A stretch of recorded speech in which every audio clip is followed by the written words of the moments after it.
Hermanos, muy buenos días. Bien, vamos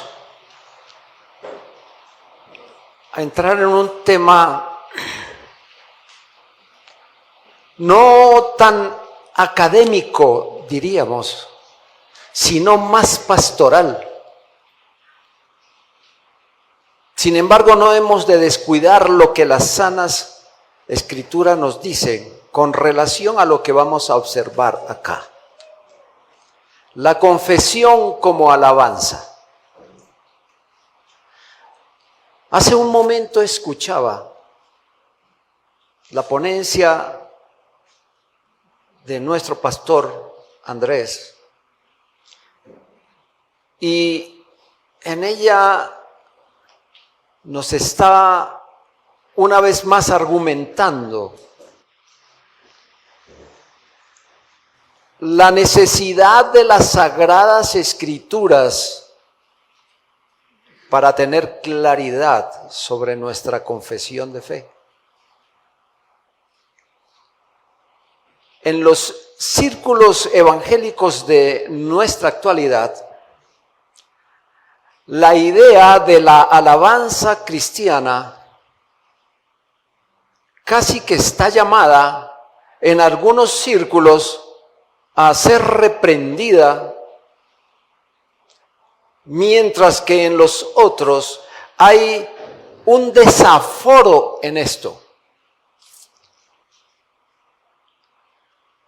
Hoy, en uno de esos círculos, la alabanza cristiana se encuentra sujeta a lo que se han llamado los adoradores o salmistas. Estos, cuando hablan de la alabanza, de la adoración al Señor, lo hacen de acuerdo a sus sentimientos y emociones. Y por supuesto, la iglesia es conducida de esa manera. Sus oídos modernos tienen un total desconocimiento de lo que llamaremos la doxología cristiana. Y cuando hablemos de doxología cristiana, estamos hablando de la adoración debida a Dios conforme las Escrituras. Así que cuando use el término doxología, ya sabe usted a qué nos estamos refiriendo. Estos adoradores no tienen ni idea de lo que una confesión de fe declara acerca de la adoración a Dios.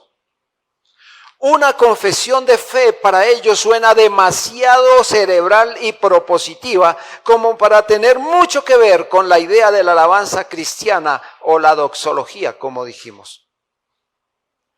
El asunto se torna un poco más complicado y distante, porque cuando las confesiones de fe escritas, y nosotros hacemos mucho énfasis en las confesiones de fe escritas, porque las confesiones de fe escritas no son maleables, mientras que las confesiones de fe verbales o lo que se llama una confesión de fe de esa manera, en cualquier momento se puede cambiar y se puede hacer con ellas cualquier cosa, de acuerdo a lo que se quiera.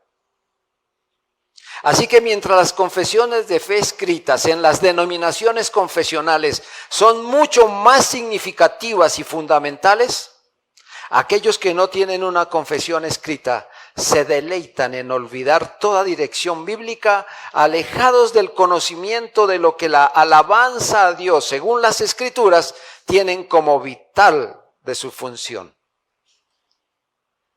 Entonces, nos preguntamos, ¿las confesiones de fe nos llevan a adorar bíblicamente?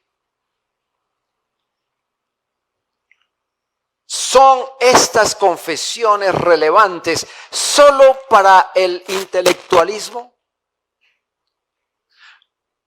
¿Cómo la confesión de fe articula todo lo relacionado con la doxología o la alabanza, ¿cómo se articula eso? Si tiene alguna identidad. Entonces vamos a desarrollar estos asuntos comenzando con el primer punto que diríamos la confesión y la doxología. La confesión y la doxología. Afirmamos categóricamente que la confesión de fe contiene la dimensión doxológica. Es decir, esta dimensión que es la realidad que nos permite ver a Dios y todas sus manifestaciones. Es crucial para su uso en la actualidad, como también es vital para entender la manera cómo se formularon esos postulados en primer lugar. Esto que tenemos hoy, nuestras confesiones el día de hoy, como lo aprendíamos hace unos días atrás, y gracias al Señor por recordarnos, enseñarnos, esto no fue producto de un grupo de científicos en un momento determinado, no fue un producto de unos personajes músicos que quisieron hacer cosas y poner asuntos ahí. Hablamos que históricamente ha venido siendo tratado paso a paso cada punto de nuestra confesión hasta tener lo que hoy nosotros disfrutamos. Y ha sido traído por pastores, maestros, hombres dedicados que el Señor ha permitido poner a trabajar en pro de la bendición de la iglesia para un entendimiento de las Escrituras. Así que esto que nosotros vemos hoy sobre el significado y la importancia que tiene la declaración doxológica más básica en las Escrituras,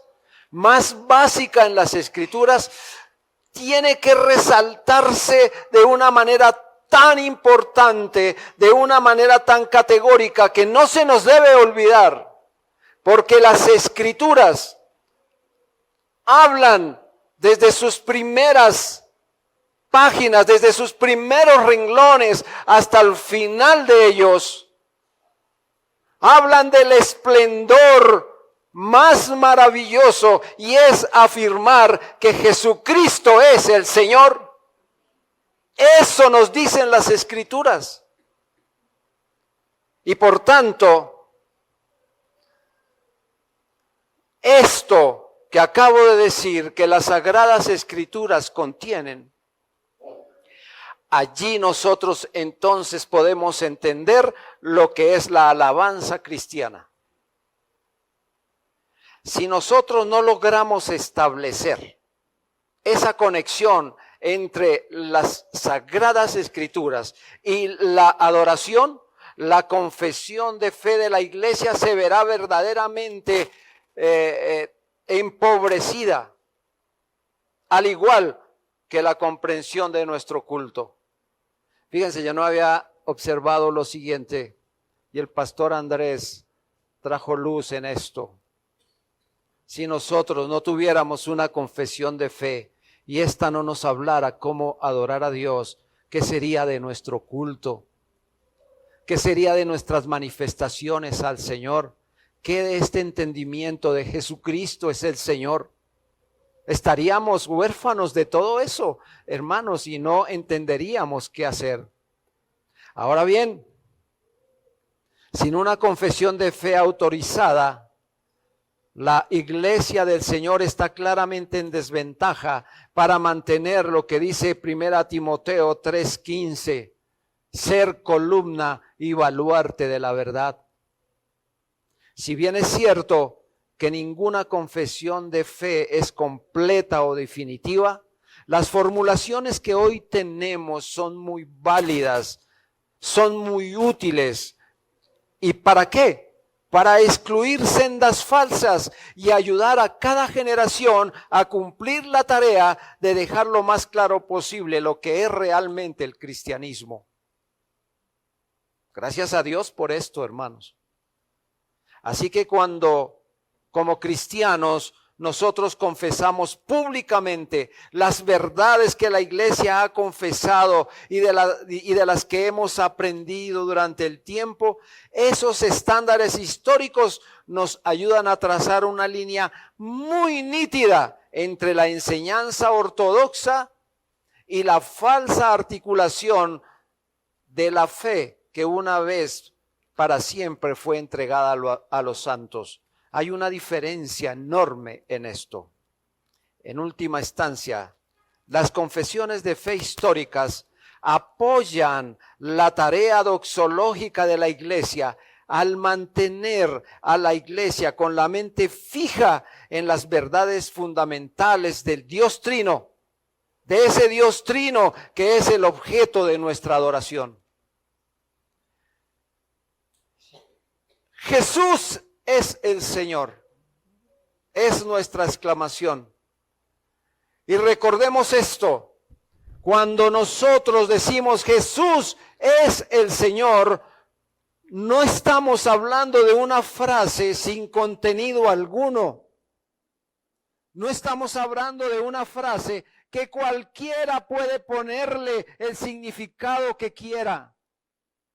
En la Biblia encontramos que la identidad de nuestro Señor Jesucristo es muy particular, ya que implica no solo su biografía personal, sino que tiene un significado más amplio en el contexto de la historia de la redención, tal y como se expone desde los acontecimientos que se relataron en el Antiguo Testamento hasta nuestros días, con la interpretación que se ofrece de estos pasajes para que nosotros los entendamos. Entonces, la noción total del señorío de Cristo no es un término que se ha dado simplemente para llenar algunos renglones, sino que este señorío está sobre todas las cosas. En la actualidad muchos se pueden llamar señores y son señores de sociedades políticas contemporáneas, pero cuando nosotros hablamos del señorío de Cristo, nosotros sabemos qué es lo que estamos predicando. ¿Es verdad o no es verdad? Esto tendría que ser verdad para nosotros. Por consiguiente, la Escritura nos dice que el grito más básico de adoración está plasmado allí en las Escrituras. Jesucristo es el Señor. Jesucristo es el Señor. Y si nosotros nos unimos a ese grito maravilloso de adoración, estamos diciendo que esta es una confesión, que esta es una declaración pública de alabanza, como también es una declaración pública de un compromiso doctrinal de la iglesia. Ya veremos un poco más adelante sobre este asunto, porque ¿qué quiero recalcar acá? No podemos divorciar jamás el compromiso doctrinal como con una declaración de alabanza que están contenidas en la Escritura. No podemos hacer eso. Ni siquiera lo intentemos. El pastor Jorge, introduciendo acerca de esta conferencia, nos decía hace mucho tiempo, cuando pertenecíamos a otro lugar, teníamos un corazón dulce para decirle al Señor cuantas cosas, y a veces sin mucho entendimiento. Pero hoy que tenemos entendimiento, hemos sacrificado esa dulzura. Y entonces nosotros estamos viendo a la iglesia, cuando adora, la estamos viendo como un témpano de hielo. Vemos ahí figuras cantando, pero ¿qué de su corazón con relación a lo que dicen? Hermanos, acabamos de cantar un himno. Después de la batalla, ¿qué batalla es la que nos dice la Escritura que estamos peleando? La batalla de la fe.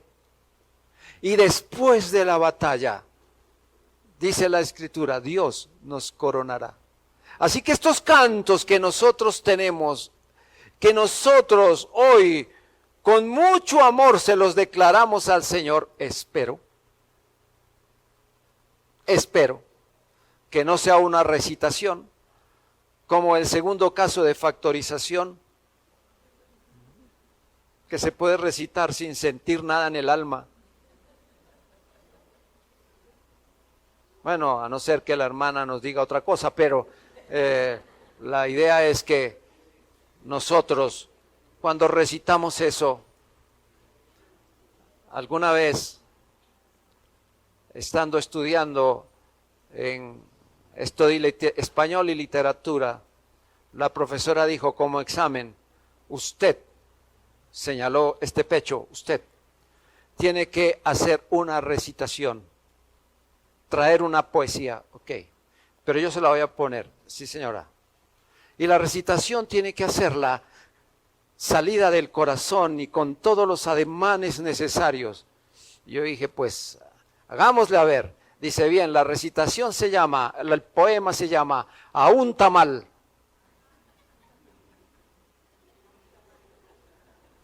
Y entonces yo tenía que pararme a recitar,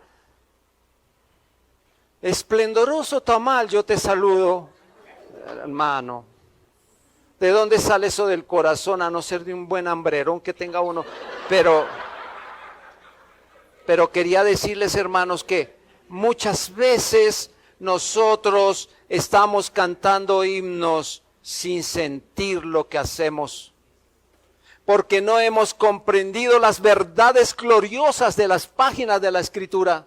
No hemos entendido la adoración que está incluida ahí. No hemos visto con detenimiento todo lo que el Señor en su bondad ha hecho para su iglesia.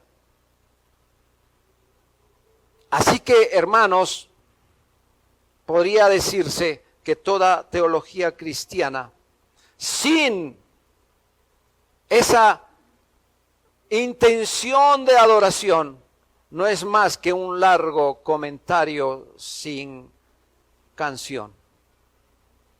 Hermanos, nosotros tenemos que unirnos a las Escrituras y saber que tenemos el himnario más glorioso que son las Sagradas Escrituras y que allí nos podemos unir en ese grito extático, Jesucristo es el Señor, y que el mundo supiera que hay una iglesia que alaba a Dios, que ama a Dios y que es consciente de lo que está diciendo. Porque no hay nada más grave, hermano, que usted diga algo de lo cual no tiene cordura. En segundo lugar, hablaremos sobre la Biblia y la alabanza confesional. La Biblia y la alabanza confesional. El sol mayor alumbrando al menor, alumbrando la lumbrera menor. La Biblia y la alabanza confesional. Romanos 10, versículos 9 al 10, nos llevan a la siguiente afirmación. Si confesares con tu boca que Jesús es el Señor. Escuchen lo que dice la Escritura. Si confesares con tu boca que Jesús es el Señor, pero no nos lo deja ahí, sino que continúa y dice, y creyeres en tu corazón que Dios le levantó de los muertos, serás salvo, porque con el corazón se cree para justicia, pero con la boca se confiesa para salvación. Esta confesión a la que Pablo se refiere aquí es a un acto público. Y tales actos públicos de confesión sirven para una variedad de propósitos. Uno de ellos, al confesar esto que acabamos de leer, es la confesión que hacemos ante el mundo. La acción de dar testimonio de Cristo ante las naciones paganas. Este testimonio es la afirmación pública y personal de la verdad dentro de la iglesia, que distingue al verdadero creyente del impostor. Por consiguiente, aquellos que niegan con su boca que Jesús es el Señor, o que dicen que Jesús es el Señor, pero niegan que Dios lo resucitó de los muertos, no son verdaderos miembros de la iglesia de Cristo, por muy simpáticos y piadosos que parezcan. Pero también existe el aspecto adicional de la confesión de fe como alabanza. Para Pablo, la doctrina y la doxología no están separadas, están amalgamadas. Las verdades del Evangelio lo impulsan una y otra vez a la alabanza. Al leer las cartas de Pablo, uno se sorprende una y otra vez por el hecho de que las declaraciones doctrinales que pronuncia Pablo están claramente llenas de puro placer y el gozo que Pablo tiene al pronunciar esas doctrinas que hoy a nosotros nos dirigen. Por ejemplo, veamos un primer ejemplo. En la carta a los Filipenses, en el capítulo 2, versículos 6 al 11. Muchos de nosotros hemos pasado por allí y solo hemos querido observar las verdades doctrinales que allí hay, y es lícito y me parece que debe ser así, que debemos tener buen entendimiento sobre esto. Pero ¿qué de la segunda parte? ¿Dónde está la segunda parte? ¿En dónde está la adoración acá? Bueno, Filipenses 2, 6 al 11 dice, el cual, refiriéndose a Jesucristo, es el Señor, el cual, siendo en forma de Dios, no estimó ser igual a Dios como cosa a que aferrarse, sino que se despojó a sí mismo, tomando forma de siervo, hecho semejante a los hombres, y estando en la condición de hombre, se humilló a sí mismo, haciéndose obediente hasta la muerte y muerte de cruz. ¿Cuánta alabanza hay aquí? Entonces usted dice, tendría que volver a revisar todo ese asunto, a ver en dónde podemos adorar a Dios por eso. Pero sigamos, no dejemos el texto ahí. Pablo sigue diciendo, por lo cual Dios también le exaltó hasta lo sumo y le dio un nombre que es sobre todo nombre, para que en el nombre de Jesús se doble toda rodilla de los que están en los cielos y en la tierra y debajo de la tierra, y toda lengua confiese que Jesucristo es el Señor. ¿Y esto para qué? Para la gloria del Dios Padre. ¡Qué himno tan hermoso que hay aquí, hermanos! Sobre esto podríamos adorar y adorar al Señor por esto. Pero déjenme decir algo antes de continuar con el comentario de este texto. Nosotros hemos entendido, hermanos, muchos hemos entendido que adoración es igual a música y canto. Adoración igual música y canto. Si no hay música y no hay canto, no hay adoración. Y quisiera decirles que eso no es verdad. tiene parte de verdad, pero no es verdad. Sí, hermano, la adoración en lo posible debe tener canto. Y cuando hay canto, hay música, por supuesto que la debe haber. Pero hermanos, no necesariamente cuando hay ausencia de música y canto, debe haber ausencia de adoración. Aquí, Pablo está insistiendo en la necesidad de la humildad. Está hablando de la humildad de Cristo. Describe la misión de Cristo utilizando una forma que podría ser la de un poema o himno y culmina con esa magnífica declaración para que en el nombre de Jesús se doble toda rodilla y se confiese con todas las lenguas que Jesucristo es el Señor para gloria de Dios, del Dios Padre. Lo que Pablo demuestra aquí o nos está mostrando aquí al culminar en esta carta es describir cuál es el resultado final de la obra de Cristo. Si ve que no la dejó en la primera, sino que la culminó. Hermanos, Pablo aquí nos prescribe las alabanzas de esas verdades que se deben evocar cada vez que vamos a las Sagradas Escrituras. Hermanos, esto que acabamos de ver es un magnífico ejemplo de la confesión teológica o doctrinal como la doxológica. Juntas están de la mano. Ahora, yo sé que muchos de ustedes han hecho este ejercicio y si no les ha pasado, les recomiendo, hermanos, que cada vez que vayan a la Escritura pongan el corazón al leer la Escritura. Muchas veces uno está leyendo la Biblia y no puede seguir leyendo porque los ojos se han llenado de lágrimas de saber lo que Dios dice ahí. Y es ahí cuando adoramos al Señor y decimos lo magnífico que es Él. Hemos leído verdades doctrinales, pero también estamos adorando al Señor con ellas. No se nos olvide eso. Otro gran ejemplo que podemos utilizar para indicar cómo la alabanza y la confesión están íntimamente relacionadas, vamos a la carta de Timoteo, o que el apóstol le escribiera a Timoteo.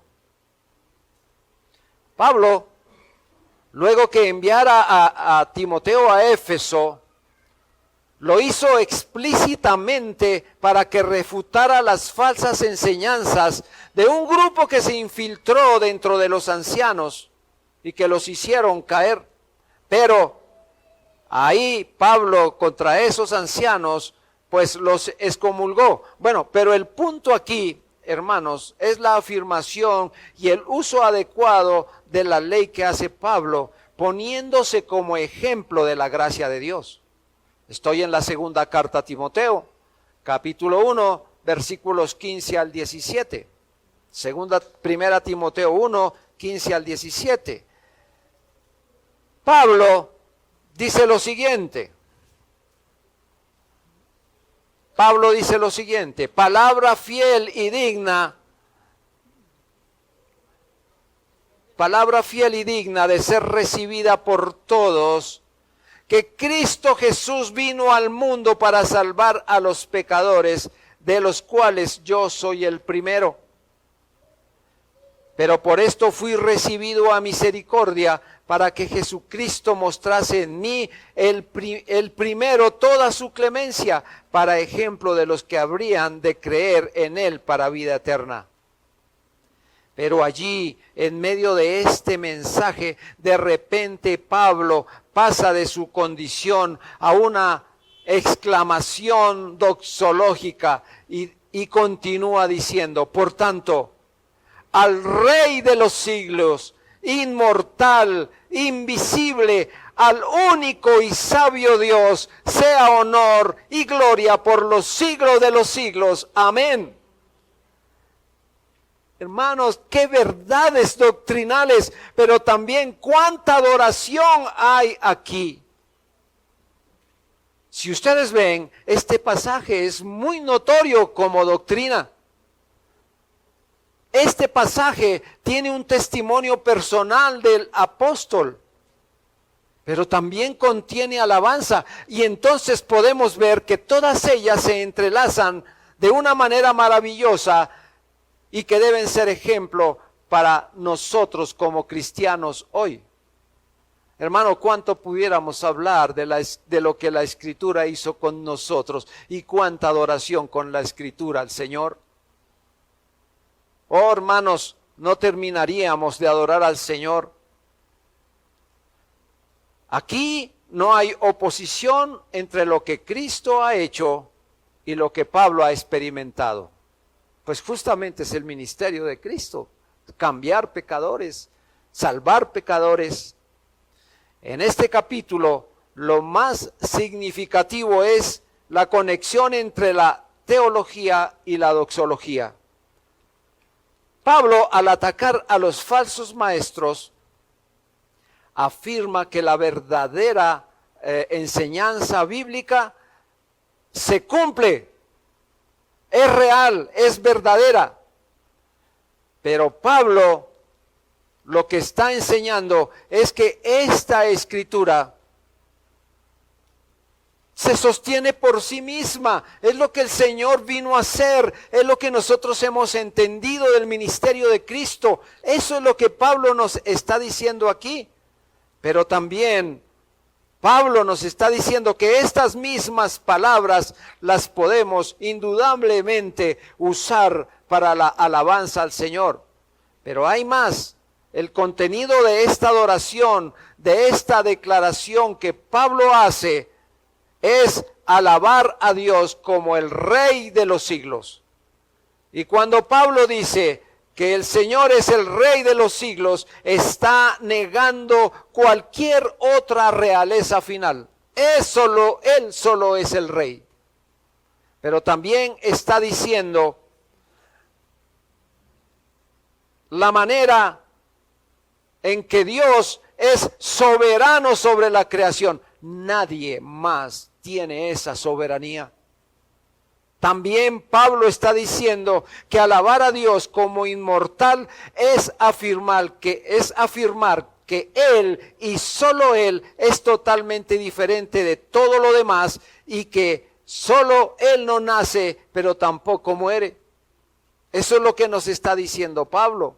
Alabarlo como invisible es identificarlo como el Dios del Antiguo Testamento, el cual no se podía ver, pero que estaba con ellos todo el tiempo. Y también lo que nos está diciendo Pablo es que no podemos representar a Dios por una imagen o un ídolo. Eso es lo que nos está diciendo acá. Alabarlo como el único Dios es negar las pretensiones de cualquier otra cosa que se quiera atribuir esa deidad. Darle honor y gloria es, por tanto, darle lo verdaderamente al Señor, lo que le pertenece al Señor y no a ningún otro. Esa es la bondad del Señor. Estas afirmaciones de Pablo, cuánta polémica pueden causar. Y por supuesto se debe a que la gente, como hablábamos hace unos días atrás, la gente cree en Dios y lo cree a su manera o no cree en Dios. Pero lo que Pablo está diciendo tiene sus raíces en la identidad de Dios. Por tanto, siempre va a ser doctrinal, siempre será polémica en un mundo caído que huye de Dios y se postra ante los ídolos. Hermano, y esto no solamente nos debe doler porque pues allá afuera el mundo eso hace. El mundo cae rendido ante muchos asuntos diferentes al Señor. Pero aquí adentro, dentro de la iglesia del Señor, qué problemas que tenemos, porque muchas veces, hermanos, adoramos a Dios según nuestro propio ego, nuestro propio conocimiento, según nosotros mismos. yo soy primero, yo soy, y nos colocamos de primeros ante la adoración al Señor. Cosa, hermanos, que nos debe doler, porque si allá eso pasa, pero que ocurra aquí adentro. Hermanos, que nosotros no seamos capaces de entender las doctrinas del Señor, de entender la adoración bíblica que le debemos dar al Señor. Eso nos debe doler, porque entonces, ¿qué hace la iglesia, hermanos? ¿Qué está haciendo la iglesia en este momento? Y cuando digo nos ponemos nosotros mismos, voy a usar un ejemplo. ¿Qué tal? ¿Qué tal que alguien vea que yo me estoy derritiendo por esto que estoy leyendo? Qué vergüenza, qué pena. Eso es más, la postura mía es de un bautista reformado y no debe ser así. Hermanos, ¿es primero eso o primero la adoración a Dios? ¿Qué es lo que nos debe mover a nosotros? Así que, amados, nosotros debemos adorar lo que verdaderamente creemos. Y si creemos verdaderamente en Cristo y pertenecemos a Cristo, eso es lo que nosotros debemos manifestar. No solamente en el interior de nuestro corazón, sino públicamente, que la expresión de nuestra adoración sea esa. Muchas veces, hermanos, cuando me ha tocado dirigir aquí los cantos, yo he tenido que pedirle al Señor, ayúdame, Padre, porque no voy a continuar cantando, porque lo que estoy cantando está hablando tan fuerte a mi alma que casi que no puedo terminar cantando. Qué pena si me ven llorando, hermanos. ¿Pero qué no lo hacíamos en otro lado con toda tranquilidad? Pero ahora sí lo hacemos con toda la conciencia de lo que leemos. ¿Qué puede pasar? ¿Qué puede pasar, hermano?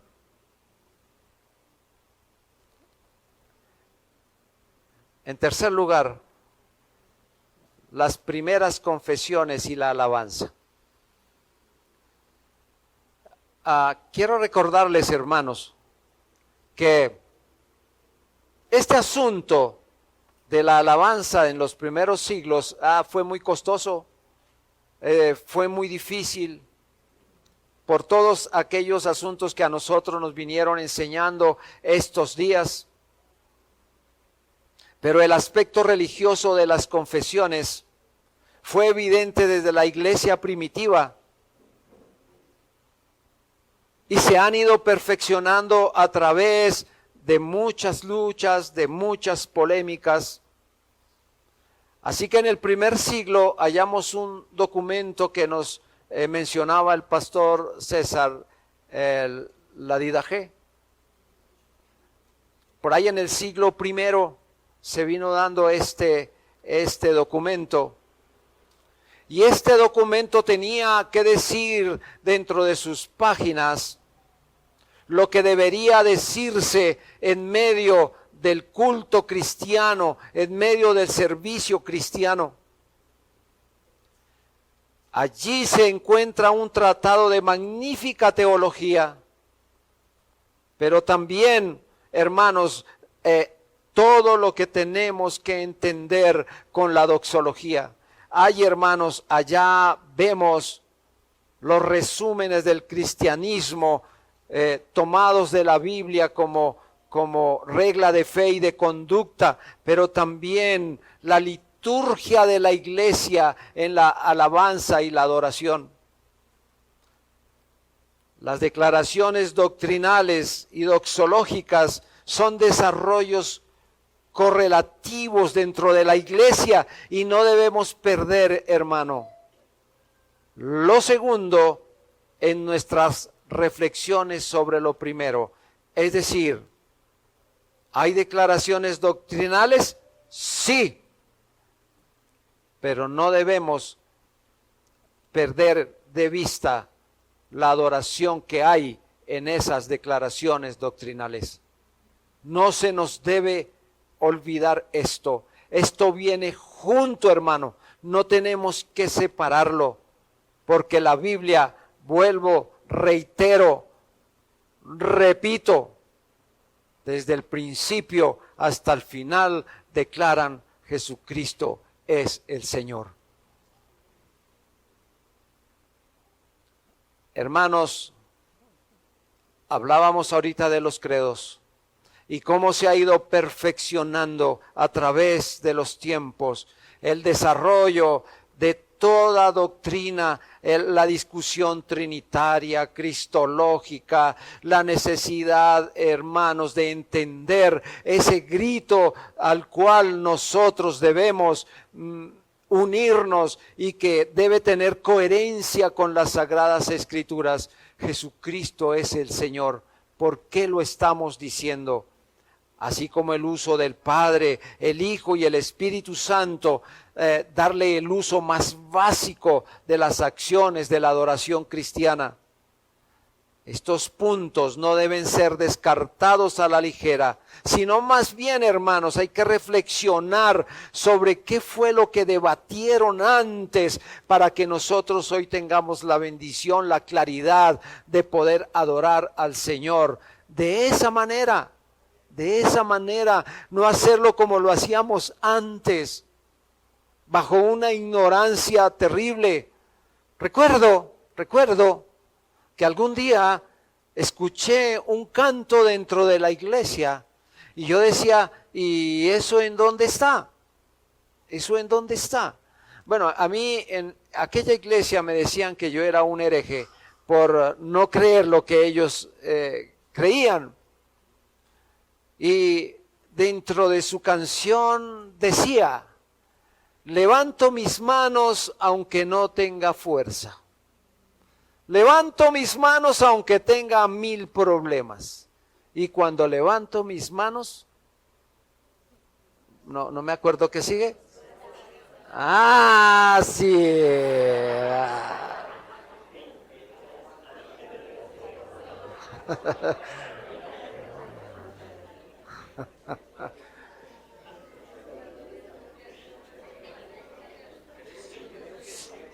En un momento me sentí solo. Pero no, hermano, está bien. Pero yo no sé si ustedes también pudieron señalar eso.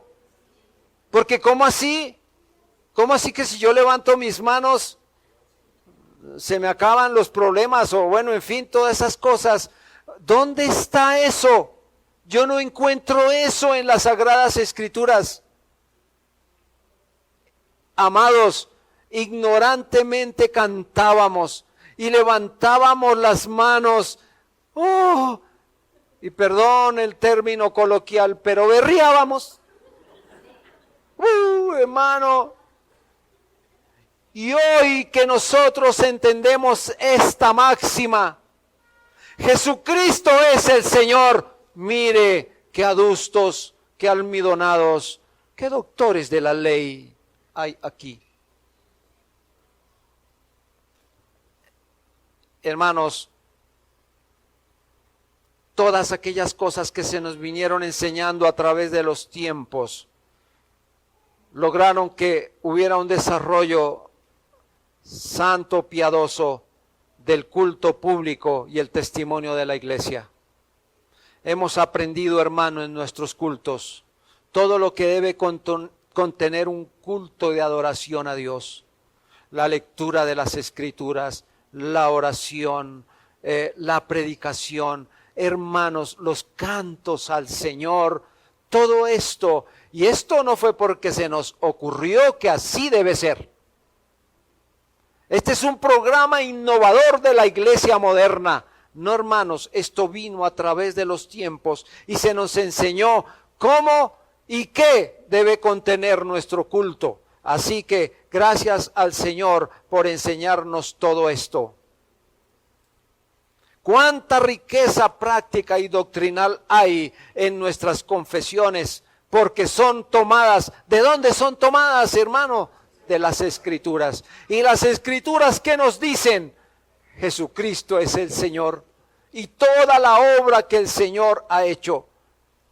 Hermanos, en nuestra vida esa riqueza y esa práctica doctrinal comenzó un día cuando escuchamos esto, que todos aquellos que le recibimos, los que creímos en su nombre, nos dio potestad de ser hechos hijos de Dios. Y luego dijimos, ya está la primera parte y la segunda. Entonces tenemos que confirmarnos en la fe de Cristo. ¿Y cómo se hizo esto, hermano? Con un bautismo. Y entonces nosotros dijimos, así es que es. ¿Y fue de nosotros? Mire, eso trajo controversias anteriormente. Esas cosas fueron de discusión, esas cosas fueron de persecución y demás asuntos. Pero hoy nosotros lo tenemos claro y sabemos que aquella iglesia que empezó a adorar y a creer en el Señor de esa manera, nosotros hemos aprendido así de ellos y lo sabemos porque la Escritura nos enseña y porque hoy tenemos estas bendiciones aquí. Todos esos debates acalorados sobre la adoración cristiana y la pertenencia cristiana, ya hay algunos que lo sufrieron, pero nosotros hoy los entendemos porque ahí está escrito en nuestras confesiones. Y gracias al Señor por esto. Hermanos,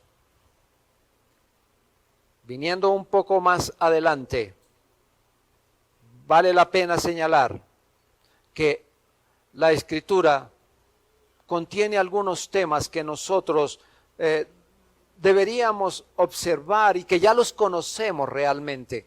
La Biblia contiene, entre otras cosas, promesas, mandatos, alabanzas, lamentos e historias, y que no debemos hacerlos importantes solo porque ahí los menciona, sino que son relevantes por lo que ellos expresan.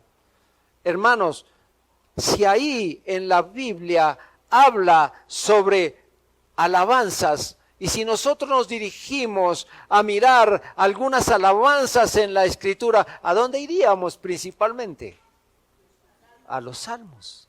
Nosotros vamos allá a los salmos y podríamos nosotros deleitarnos en estas cosas, de lo que dice la Escritura ahí y no de lo que nosotros pensamos, porque lo que nosotros pensamos va en contra de la Escritura. Y recordemos que la Biblia es inerrante. Recordemos, hermanos, que nosotros no debemos sacar algunas cosillas de la Biblia y aplicarlas para hacer una doctrina nuestra. Eso hacen otros. Hermano, recuerdo mucho que algunos de los títulos de hereje era porque yo no creía en las manifestaciones del Espíritu Santo. Y cómo la sacaron de la Escritura e hicieron toda una parafernalia de eso. Hacían cosas, les daba el mal de San Vito, se les trababa la lengua, etcétera. Y yo decía, eso, ¿dónde está? ¿Dónde en la Escritura se enseña que en una liturgia cristiana, en un culto cristiano deba verse todo eso? Me parecía escandaloso. ¿Por qué razón? Porque se sacaron cosas de la Escritura y se hizo doctrinas con ellos. Aquí es donde nosotros decimos, tenían confesiones verbales y las manejaban de esa manera. Otro día vino a la iglesia el boom de sacar los demonios, la liberación. Y luego comenzamos a ver cosas que uno dice, ¿de dónde sale? Ponga un periódico en el piso y vomite los espíritus. Y yo Dios, ¿de dónde sale esto? Y entonces, por mostrar lo que la Escritura dice y lo que ellos hacen, entonces herejes. Volteemos la página. ¿Quiénes son los herejes?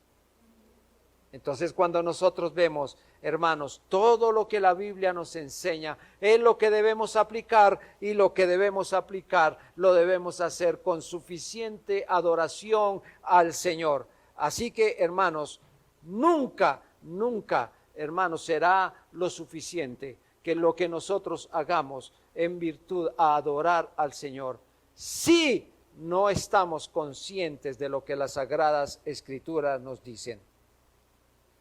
Hermanos, pero ahora veamos esto. Ya voy aterrizando este avión, decía un pastor. Hermanos, mire, hay una iglesia, sobre todo la iglesia presbiteriana reformada, que restringen su alabanza pública al canto único y nada más de lo que son los salmos. Ellos cantan sus salmos. Todo lo demás fuera de eso está mal. Todo eso está mal. Pero hermano, sí, nosotros podemos cantar los salmos, ¿por qué no? Pero también podemos cantar lo que mirábamos ahorita de Filipenses. ¿No podemos cantar eso? Claro, pero ¿saben qué, hermanos?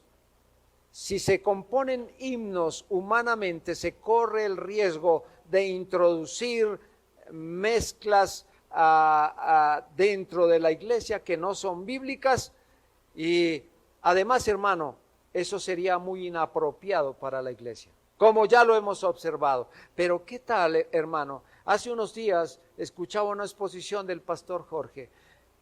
Se acabaron quienes componen himnos, se acabaron. Solamente en otrora componían himnos y ya esos son los que debemos nosotros cantar. ¿Por qué no estamos cantando himnos si tenemos las hojas, si tenemos las páginas más grandiosas de los himnos declarados al Señor? ¿Por qué no los podemos componer? Ahí tenemos la Biblia, ¿por qué no podemos? ¿Nos tenemos que restringir a los demás? Hermano, nosotros tenemos que a componer himnos y cantar himnos, hacerlo con buenas afirmaciones de traducciones de los salmos, de las Sagradas Escrituras, estando adheridos finamente a esto. De lo contrario, no lo hagamos, porque es de allí donde nosotros debemos cantar, de lo que el Señor dijo. La verdadera alabanza a Dios surge de una comprensión precisa de Él. Si nosotros no conocemos a Dios, primero, ¿cómo lo vamos a adorar? Segundo, ¿qué le vamos a componer si no lo conocemos?